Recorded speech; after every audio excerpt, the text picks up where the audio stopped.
As you said, that this new legislature will not be able to make any law, although it is also clear that this legislature will also not be able to change the status of Kashmir, which India did on 5th of August 2019. If these are the facts, why the turnout in these elections, in the first phase of the election, is reportedly very high? People should have boycotted these elections. People of Kashmir are fighting on two fronts. The one front is to defeat the BJP's nefarious designs. The first thing at this time, what BJP has done to the people of Kashmir.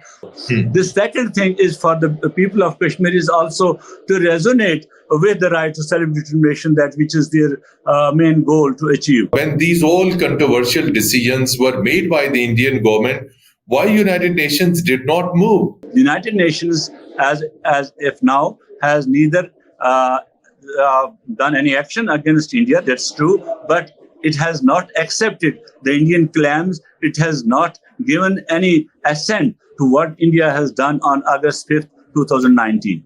Will it be possible for any other political party in future to reverse this all what was done by Indian government? To be honest, and if it was the Congress who started flickering with this Article 370. Congress has been stabbing the people of Kashmir from the back, and BJP is stabbing from the front. We will capture Azad Jammu and Kashmir, and Azad Jammu and Kashmir is part of Indian territory and it is under a Pakistani occupation. How do you think such statements coming from Indian leadership, Indian Defence Minister, and such statements are creating definitely such sense that India may carry out some adventurism on the line of control? The political dispensation currently in India, in New Delhi, is all but a warmongers group. What options Pakistan has now, other than raising this issue at a time where India is not listening to the UN, India is not talking to Pakistan? You see, I'll tell you frankly, Pakistan's options are this only to raise the voice and not to send any weak signals.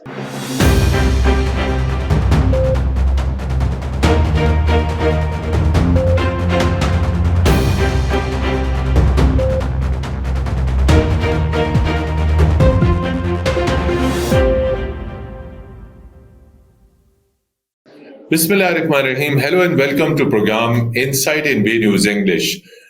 Dear viewers, elections are taking place in Indian illegally occupied Jammu and Kashmir for the first time since 1 decade.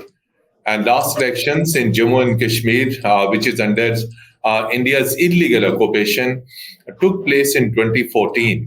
And these elections, which are taking place now, and voters cast their vote yesterday, is after 5th of August 2019 that India has revoked the special status of Jammu and Kashmir.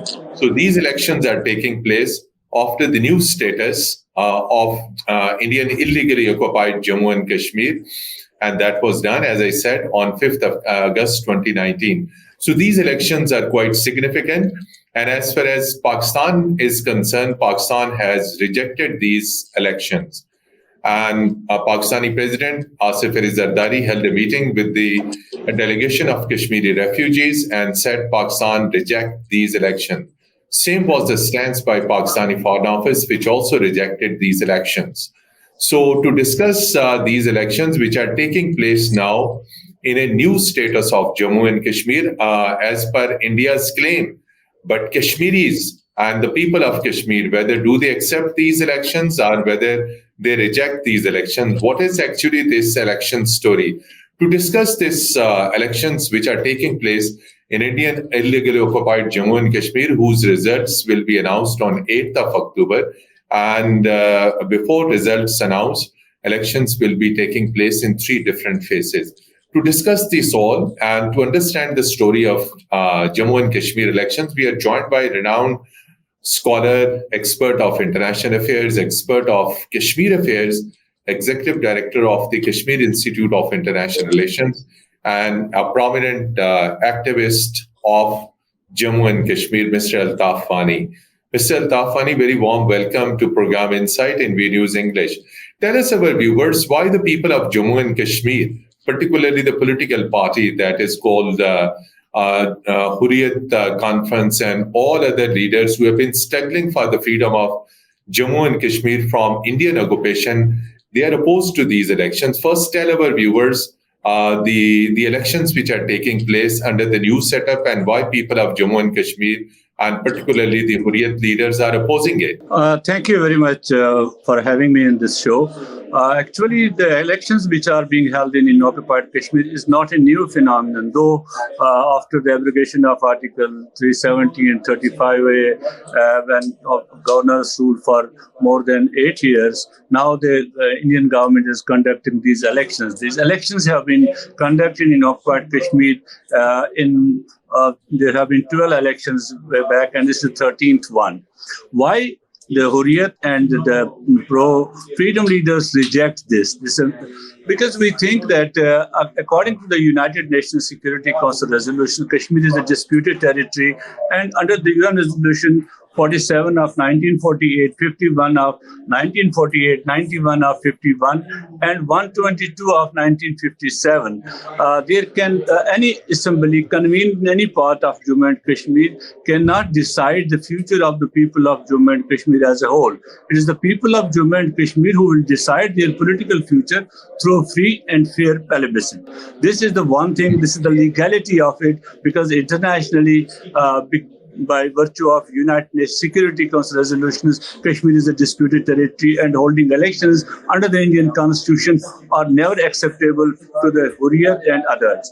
This is one part of it. The other part is, if the elections were we have seen that Kashmir has remained in turmoil for last more than 7 decades. It is because the people are struggling for their right self-determination. If the elections were the answer to these things, that turmoil, that bloodshed in Kashmir, that anarchy which India has created in Kashmir, if elections were any answer to that, then 12 elections have been conducted so far, then we would have seen Kashmir in normalcy in Kashmir. We would have seen that Kashmir was very much happy with the Indian government or with India. That is not the case. Kashmiris have been struggling for their rights, and there has been lots of human rights violations continuing in Kashmir. Why the significance of these elections is, unfortunately, after abrogation of Article 370 and 35A, the Indian government downgraded the status of state of Jammu and Kashmir. It downgraded it into 2 union territories, and then enacted a series of laws through which they facilitated the demographic changes and also engineered many things on the ground to alter the political as well as the religious map of Indian occupied Jammu and Kashmir. There is why these elections have been a very hot discussions everywhere, because the Indian government from 2014 onwards, when the BJP government came into power in Delhi, they tried to manipulate things in Indian-occupied Kashmir in order to have their ideological grip on the Indian-occupied Kashmir. That was they at that time thought that one day they will rule the Kashmir through democratic means. They will have their Hindu chief minister. They will do this and they will do that. They tried to do this, and it was because of that. In 2019, when they downgraded the state, then changed the demography of Kashmir, the state subject law of Kashmir, and enabled the non-state subjects to get the state subjects of Indian occupied Kashmir and thereby voting rights in occupied Kashmir. And this was a demographic shift in Kashmir. But they did not stop there. They thought this is not going to work. Then they had the delimitation commission, which was also out of turn because according to the Indian constitution, I'm talking about the Indian constitution, Indian parliament has itself capped the delimitation till 2016, 2026, and then the elections under the new delimitation will be conducted in 2031. But it was especially in occupied Jammu and Kashmir that they called for a delimitation commission, and that delimitation commission also served the purpose of the BJP in order to give more seats to the Jammu region where the population is less, and only one seat to the Kashmir Valley, where the population is more. Not only this, they also increased the share of the scheduled caste and scheduled tribes from 7, it reached to 16. That you can understand yourselves when people have this much of reservation, what does it mean to the people of Kashmir? Everything was to disempower the Muslims of Kashmir, everything they did. But here also, they did not stop. What they did at the end of the day, the parliamentary results which came more recently, the BJP saw the pulse of the people in Indian occupied Kashmir. They saw that in the Valley of Kashmir, 3 districts, 3 constituencies, they did not get the candidate, and even their proxies lost there. In Ladakh, they lost there. In Jammu, their vote share decreased from 46% to 24%. So by guessing all this and strategizing their new strategy for the Kashmir elections, the BJP did one thing first, that they shifted all the powers to the Lieutenant Governor. That means that the central government of India, the government of India will use all those powers through the Lieutenant Governor. That is the police order, that is the public order, and the appointment of judiciaries. So the new legislature which they are creating at this time, that will have no power to make any law, no power to change anything in occupied Kashmir. Everything will be done through New Delhi, by New Delhi through its Lieutenant Executive orders, exactly, through executive orders.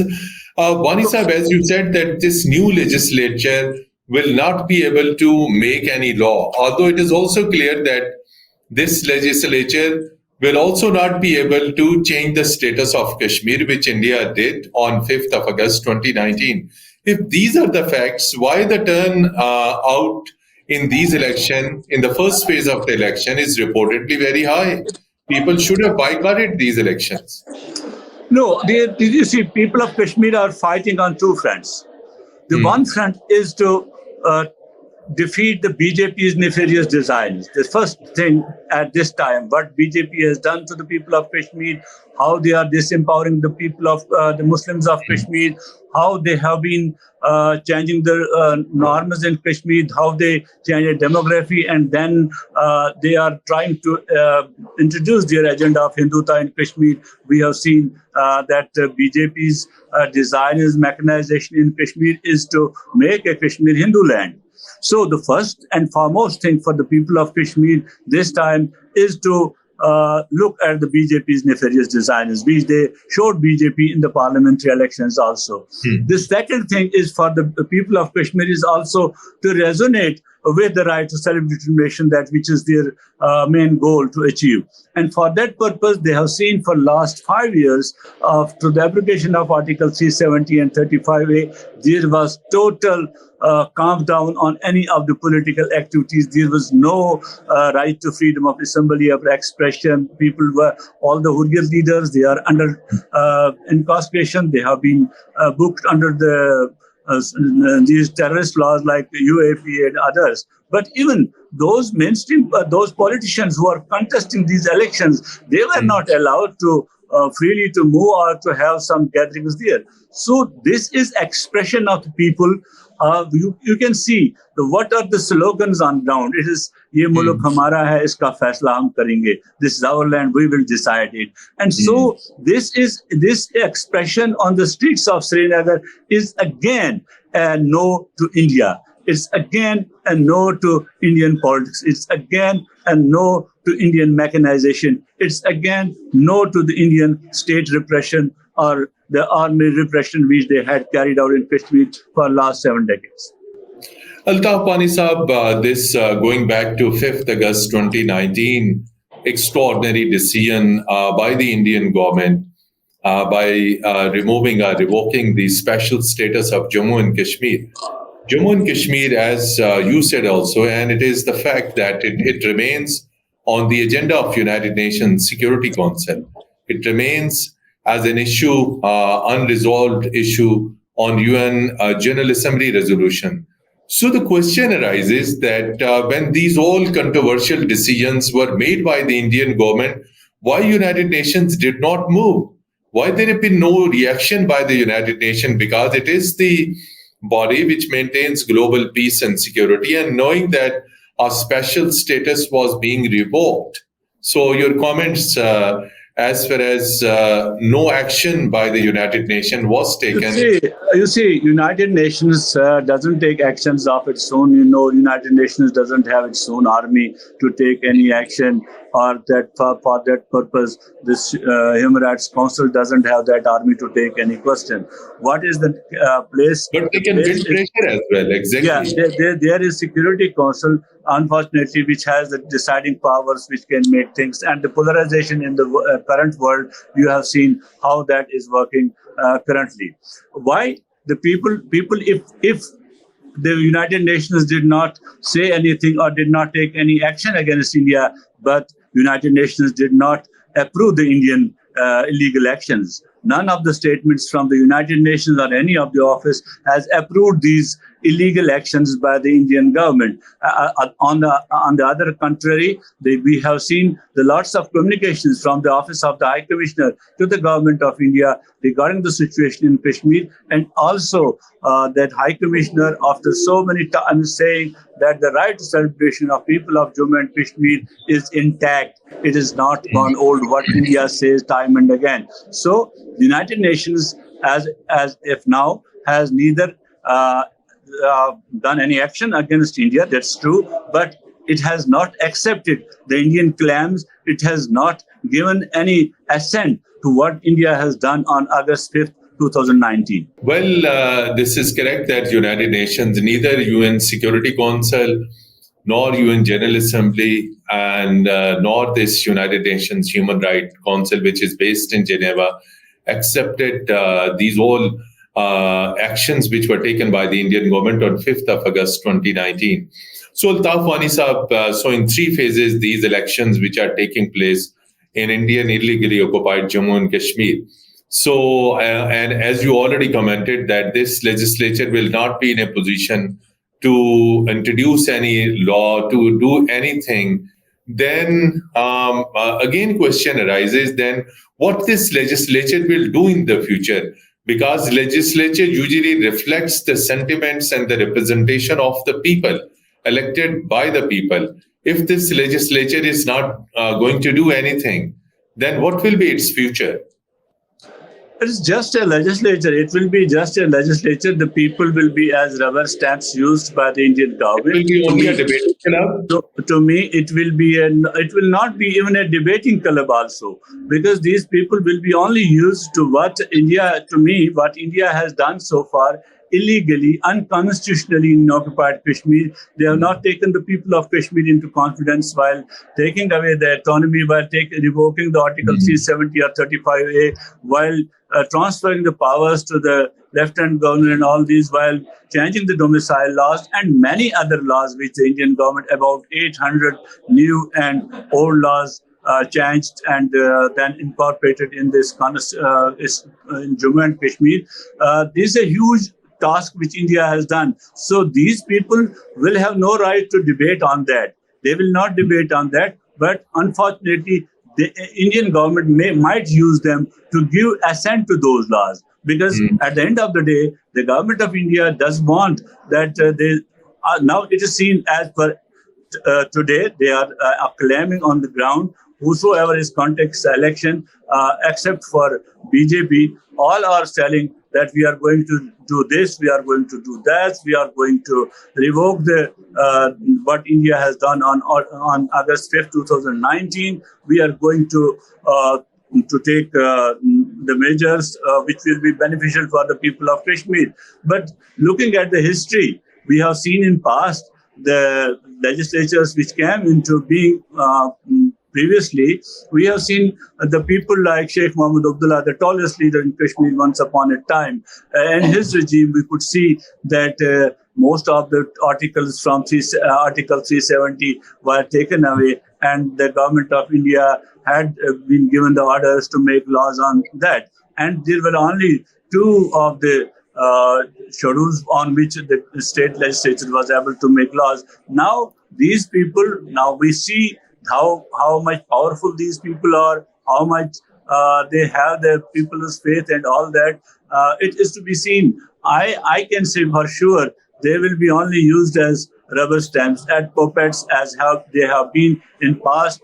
But as you said that people are polling the vote, there is a high turnout of They're votes. casting the vote, exactly. That People are is what casting I the vote. said, that is because of that on one hand there is BJP is a greater evil, and people think these are lesser evils because people, they have to live there.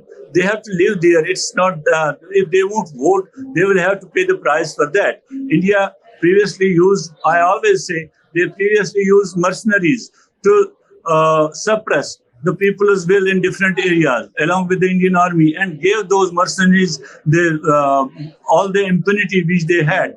And now the Indian government, after seeing the defeat on the ground on the BJP, RSS, or the Hindutva elements seeing defeat on the ground, they have now employed the mercenaries in politics also. So we could see that these mercenaries in the politics in Indian occupied Kashmir, these mercenaries at the end of the day will be a tool of repression in the hands of the Indian governments. But we do ask people to boycott. That's why, because we think that people have to live there. They face reprisals. If anybody says about boycott, the people face reprisals. We have already seen our 24,000 people, according to one of the leaders who is contesting election, according to him, 24,000 youth are languishing behind the bars without any charge. And that is happening over here. And like all the Hurriyat leadership, you see from Shabir Shah, Yasir Malik, Masrat Alam Bhatt, Naeem Ahmed Khan, Asya Indrabi, Fahmida Sobi, and others. All of them are Ayaz Akbar, Merajuddin Talwal. You can name any. There are scores of leaders who are behind the bars, and they are not being allowed to talk. Neither our version is being published by the press. Because the government of India has already ordered the Kashmir press not to publish any version of the Hurriyat or the pro-freedom movement in the press, because that will lead them to cancellation of the declaration of their newspapers and cancellation of the advertisements. So that is another thing. And we have seen lots of our younger generation journalists are behind bars because they once took the risk to report the ground situation. So in these circumstances, I don't think these people are going to make any difference to the people of Kashmir. They could do any good to the people of Kashmir. Mr. Altaf Wani, as you know, the Indian Supreme Court had validated the actions by the Indian government, by Modi government of 5th August 2019. Now the question is, although this decision of the Indian Supreme Court was to please BJP, it was a biased decision, ignoring the ground realities, laws, UN resolution.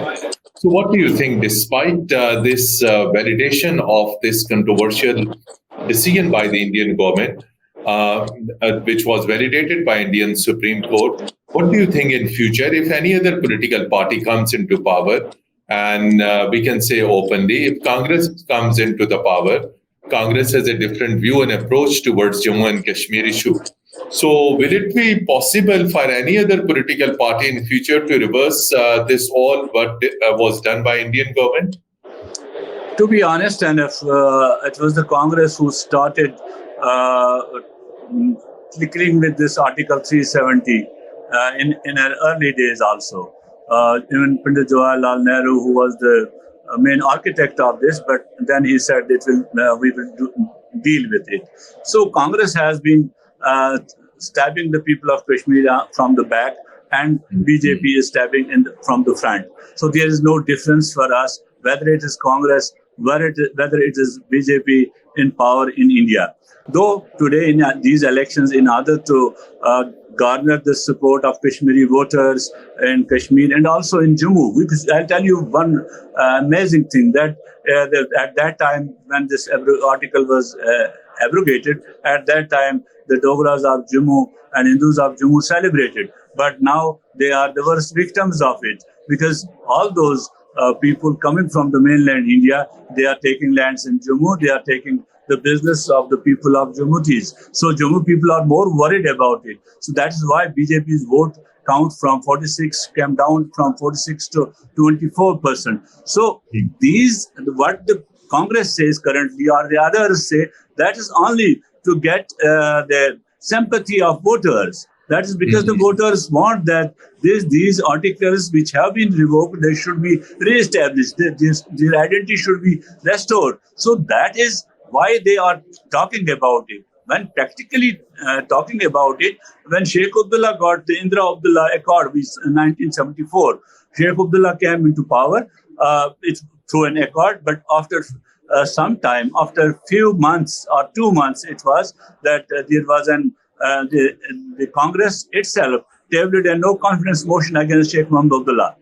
And then when Sheikh Mohammed Abdullah tried to establish that Article 370 will be in full swing, it can be restored the autonomy, the Congress did not do that. They were against him. Likewise, what the BJP did with the Mahbooba Mufti and others. So we know all of them, what they have been doing. But our power-hungry politicians who are in the business of contesting elections, they have their own way of thinking, but they should have realized on August 5th, when the government of India did all this and put them behind the bars, did not talk to them, did not take them into confidence. At that time, this Mahbooba Mufti, this Farooq Abdullah or Umar Abdullah or Sajjad Ghani Lone and others, they were telling that our fathers have, that we have been wrong and Jinnah was right in his two-nation theory. But again, these people have been handpicked. They are again telling the Indian Constitution, and we are going to do this and that.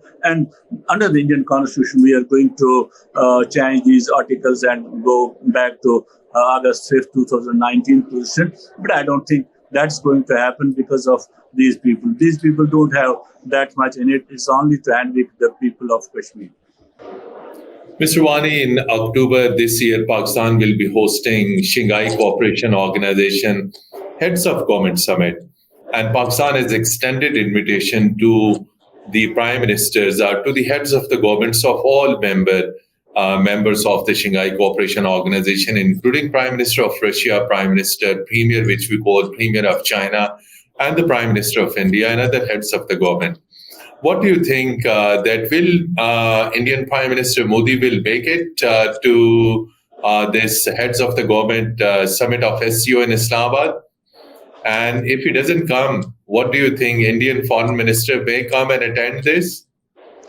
Yes, I think India, I saw a news item some 2 weeks back that Indian Prime Minister may not come to the Pakistan to attend this Shanghai Cooperation Conference, but they will downgrade the position. They will have some other, either foreign minister or some other minister who will attend instead of the India's Prime Minister.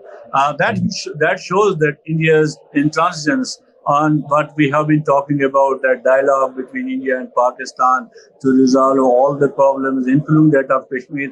At this point of time, the BJP or the Indian government is thinking that they are on the winning track. The Pakistan card or the anti-Muslim card, which they have been playing in the Indian elections and so on, has backfired during the parliamentary elections. And I think that is the same thing which is happening in Kashmir, right, in Indian occupied Kashmir right now. The way we see the people against the BJP coming out for the others, that's also seen as that BJP's way of doing things is not working for them in Kashmir. So when it is quite clear that Indian Prime Minister may not come, but when Indian Foreign Minister Mr. Jaishankar comes to Islamabad to represent India in Shanghai Cooperation Organization Head of Government Summit, so on the sideline, do we think that there could be any sideline meeting between Pakistani Foreign Minister and Indian Foreign Minister, because ultimately Pakistan is host and delegations would be meeting Pakistani Prime Minister. Delegations, those who are coming at the level of Foreign Minister, may meet Pakistani Deputy Prime Minister or the Foreign Minister. Do you foresee any such possibility that both foreign ministers may meet on the sidelines?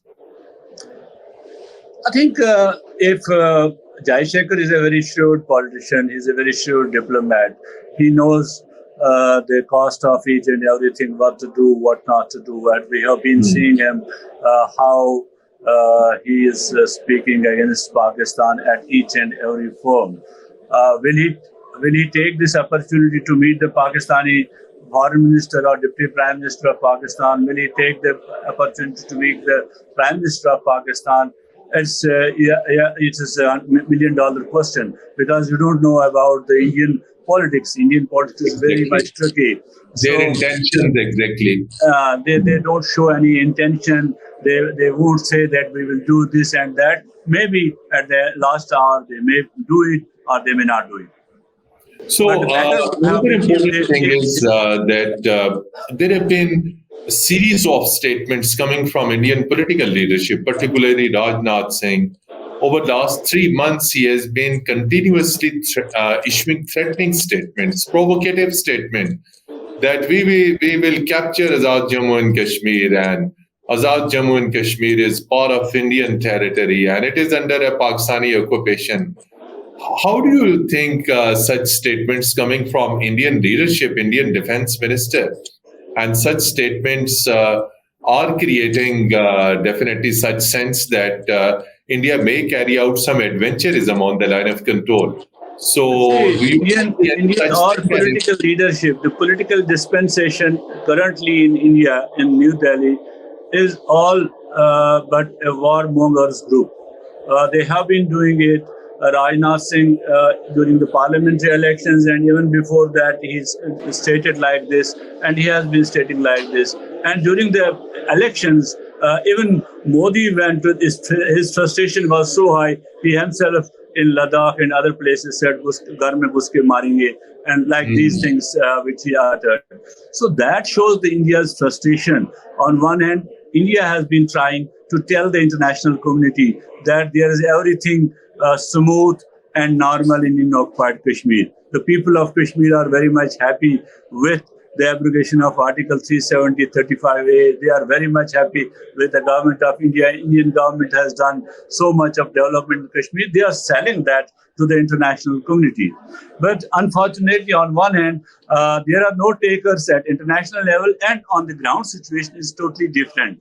On ground, we have seen India utterly failed in its attempt to have a G20 meeting in Kashmir, but that meeting was not a successful meeting because all the countries sent third or fourth tier diplomats to that meeting. There was hardly any higher participation from any of the countries. That was one. And secondly, we have seen most recently when the government of India started telling to that we are done with the APHC, we are done with the Kashmir resistance and all that. Then we saw the resistance has, I mean to say, from Kashmir Valley, it went to the areas, those areas where it was calm for a long time. So this resistance is not gone anywhere. And that speaks volumes of frustration of the Indian government. That speaks volumes of where they have failed so far. So their failure has created a frustration among the Indian leaders by saying that we are going to AJK, we are going to conquer that. That's our part and that. But I don't think India knows better. That the Indian Defense Minister knows better, Indian Army knows better, that war is not an option. War is not option neither for Pakistan nor for India. The only option which is there, that is the negotiations. That is the way of dealing with in a dialogue, taking the aspirations of the people of Kashmir into confidence and then marching ahead. That's the only way to do it. By warmongering, there will be no peace in the region. And Rajnath Singh or any other Indian leader cannot dream of attacking Azad Kashmir. To me, they can do something like, but they have failed in that. I now say they will fail in that also, because they tried to do Pulwama, but they did the things like Pulwama and other things, those operations, that has also lost now the purchasers on the ground, because nobody is buying that narrative at the international, because people have now realized that these things are state managed. These are not done by any of the opposition, but it is state-managed operations, and state is trying to get a mileage out of it. Mr. Wani, we are gradually moving to the end of the program. I would like to seek your comment that what options Pakistan has after this 5th August 2019 actions by the India. Pakistan has been raising this issue at the United Nations General Assembly. Then this has been raised a number of times by Pakistan's permanent representative to the UN Ambassador Munir Akram. At the UN Human Rights Council, this issue was raised. Question is that what options Pakistan has now other than raising this issue at a time where India is not listening to the UN, India is not talking to Pakistan, India is not talking to the Hurriyat leaders, calling them separatist leaders. What options do we have now as vis-a-vis this Indian illegally occupied Jammu and Kashmir and the controversial decisions made by India? You see, I'll tell you frankly, Pakistan's options are this only to raise the voice and not to send any weak signals. Unfortunately, in the past, after abrogation of Article 370-35A, then Prime Minister raises the issue in the United Nations, and it was well taken by the people of Kashmir everywhere. But then slowly and gradually, we saw the weak signals coming from the corridors of the powers. Those weak signals are not good option for the Pakistan. And the way the Pakistani government has started talking about this issue at each and every forum, taking a strong exception of the happenings in Kashmir, that is the best thing Pakistan can do. That is the best options the Pakistan has at each and every forum. The Pakistani diplomats around the globe, wherever they are, it's not only that we have a forum where we can talk it, a conference where we can talk it. It's a 24/7 duty of them to raise this issue with their counterparts, to make them aware of the happenings in Kashmir and all that. I think that will play a greater part. It's good to interact with the intellectual community in the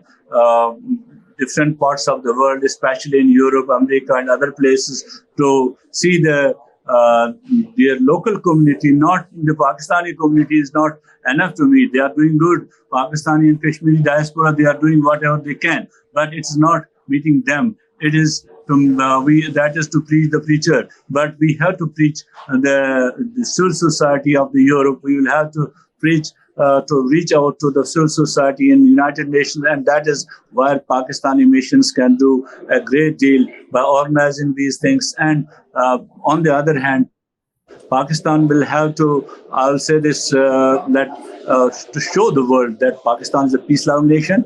Pakistan loves peace. Pakistan, there is a religious harmony in Pakistan. Pakistan will have to demonstrate that to the world, that Pakistan is a pluralistic society. Here, minorities and everybody is safe in Pakistan. The propaganda which India is creating throughout the world, and the way the Indian agencies and others are feeding to the world that Pakistan is a terrorist hub, Pakistan will have to come very clean on it to the international community to tell them that Pakistan has been cooperating with all the international institutions. Pakistan has been dealing with the terrorists, and Pakistan is facing the worst kind of terrorism, sponsored terrorism on the part of India and other such enemy agencies currently. So that is the way the Pakistan has to deal with this situation. On the Kashmir front, I say only thing that is, don't send any weak signals to Kashmir. Don't be to see that there is no party, whether it is Congress, whether it is BJP, it is India. We have to deal with the India. That dealing with India is a big deal, not dealing with Congress or BJP or others. Thank you so much indeed, Mr. Altaf Wani, a very prominent Kashmiri scholar, intellectual, activist and executive director of Kashmir Institute of International Relations. Especially, Mr. Wani has focused on elections which are taking place in Indian illegally occupied Jammu and Kashmir. And thank you, Mr. Wani, for your very insightful information and thoughts on these elections which are taking place. Dear viewers, till our next program, Khuda Hafiz and goodbye from studios. Thank you very much.